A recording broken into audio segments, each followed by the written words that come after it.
Dragonflies. I love dragonflies. I don't know why, I just do. I also find them to be inspirational.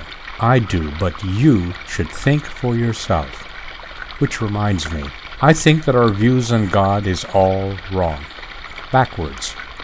We're told to put God first when we should put God last.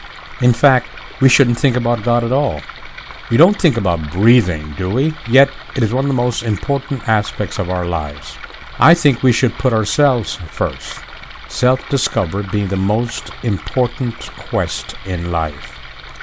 It is not easy for so many people. Self-discovery requires work. It's a lot easier to believe in silly stuff like Santa Claus, Easter Bunny, Tooth Fairy, and the man in the sky sitting on a throne drinking milk and honey. But I've said that before. To pursue the quest of self-discovery, we must purge ourselves of a lifetime of mistaken beliefs and lies. Once we have conquered self-discovery, then we must embrace and love our neighbors as we love ourselves. After all, if we don't love ourselves, how can we love others? If we don't respect ourselves, can we expect to respect others? If we don't recognize the divinity in us, how can we do so in others? Next, of course, I think, my personal opinion, is the natural progression of respecting and protecting our environment. The order then, self, others, and then the environment.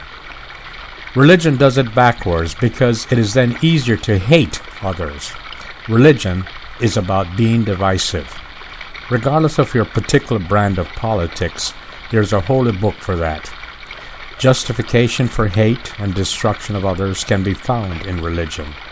From using children to commit mayhem, to slavery, to being homophobic, there's a holy book for each and every one of your hate. I say let's reverse the order. Self first, then neighbors, then the environment, and then, like breathing, simply recognize that God is. Definition, recognition, or worship is simply not necessary. After all, not a single clergyman on earth can tell you who or what God is. So we simply created God in our own image, justified by holy books written by men who claim to be inspired. My personal point of view, of course, but you should really think for yourself. As for inspiration, well, I love dragonflies, don't you?